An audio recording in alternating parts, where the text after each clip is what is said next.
Monsieur le maire, chers collègues, mesdames, messieurs, n'ayant pu développer mes questions et interrogations sur ce dossier dans le cadre de mon groupe politique, suite à l'intervention de mon président de groupe, et n'ayant pas pu participer à la réunion de municipalité, c'est donc au sein de ce conseil que je prends la responsabilité de prendre la parole. À la différence de monsieur Gonon, je n'ai pas d'a priori, et je ne fais pas de procès d'intention en personne, dans les journaux. Je me contente d'essayer de faire mon travail de conseiller municipal en posant des questions dans un souci d'éclaircissement, de transparence et si possible d'apaisement, afin de mieux cerner les enjeux de ce dossier qui nous est présenté ce soir. Je n'oublie pas non plus que l'avenir de l'association Sauf-Art le pavé dans la mare concerne l'emploi de 5 salariés. Il semble utile au préalable de vérifier que nous partageons les mêmes informations. Où en est le financement de la ville à l'association ? En 2011, dans un contexte budgétaire contraint, 96 000 € ont été versés au pavé dans la mare. En effet, nous avions donné 46 000 € de subventions de fonctionnement.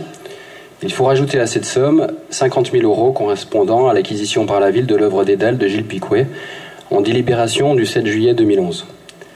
En effet, même si le pavé dans la mare n'est pas cité dans la délibération, c'est bien elle qui a reçu la recette de cette acquisition.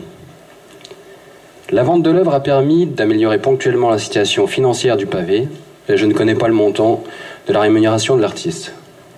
Alors aujourd'hui, que nous propose cette délibération ? La ville a versé 40 000 € en juillet. Il nous est proposé de verser 25 000 aujourd'hui, 32 500 € en janvier, dans le cadre de la convention triennale proposée en délibération, soit en 7 mois, 97 500 €. La région et le département resteraient peu ou prou au même niveau qu'en 2011. Pas de subvention supplémentaire. Un constat et quelques questions pour éclairer la délibération. Nous sommes confrontés aujourd'hui à une association qui rencontre de graves difficultés financières que la ville a soulagées à travers l'achat d'une œuvre. La délibération aujourd'hui propose comme réponse une montée en puissance du soutien de l'association dans la perspective de la labellisation du pavé dans la mare en tant que véritable centre d'art, ce qui n'est pas encore le cas aujourd'hui. Une clarification s'impose avant toute autre décision. Ce choix est-il pertinent dans le cadre budgétaire et culturel de la ville actuelle ? N'est-il pas une fuite en avant déguisée qui engage fortement la ville puisque, contrairement à ce qui apparaît dans la délibération, les deux collectivités n'apporteront pas de subventions supplémentaires cette année ? Peut-on s'engager aujourd'hui sans connaître le véritable projet culturel de ce centre d'art et son articulation avec les autres structures intervenant dans ce champ contemporain ? École d'art, musée des beaux-arts, FRAC. Pourquoi enfin dans la délibération il est indiqué que celle-ci est rétroactive et qu'elle prendrait en compte la subvention de juillet 2012 et celle d'aujourd'hui que nous sommes en train de voter ?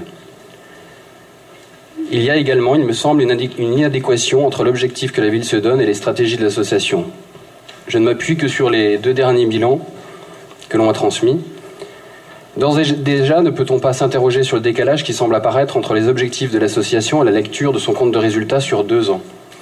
Comment, par exemple, une association qui a comme mission principale la sensibilisation à l'art et aux artistes contemporains de notre région auprès d'un large public local, et en particulier les jeunes, peut-elle consacrer 34 000 € à l'achat d'œuvres alors que ce n'est pas la fonction ?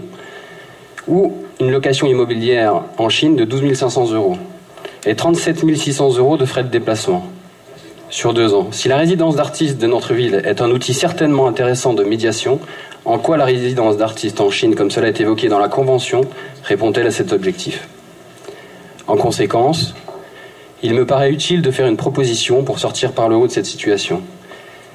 Je souhaite tout d'abord, pour éviter les ambiguïtés, que nous repassions une délibération indiquant clairement le destinataire de la vente de l'œuvre de Gilles Picouet à l'association Le Pavé, et non à l'artiste.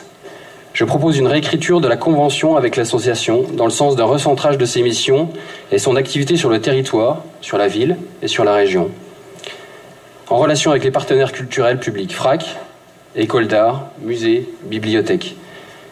Je souhaite que nous nous distinguions clairement d'un travail relevant d'une galerie privée, d'un marchand d'art. Je propose enfin un accompagnement spécifique en matière financière et institutionnelle de l'association au travers d'un audit approfondi de gestion. Vous l'aurez compris, j'espère, sincèrement. Mon objectif est de faire des propositions pour maintenir une activité assurée par cette association qui joue un rôle important dans le domaine de l'art contemporain. Mais pour ce faire, son fonctionnement et sa gestion doivent être assurés dans une transparence totale. Aussi, je souhaite un report de ce dossier dont le projet mérite une concertation plus conséquente, en collaboration avec la région, le département, les partenaires culturels, ces autres collectivités ne souhaiteront pas conventionner le pavé dans la mare en 2012, mais bien en 2013. Attendons, puisqu'il n'y a pas urgence, attendons le rapport du ministère sur cette labellisation. Dans le cas contraire, vous le comprendrez, monsieur le maire, malheureusement, je ne pourrai pas voter cette délibération. Mais monsieur Lebas, vous êtes un homme libre, vous ferez ce que vous voudrez. Monsieur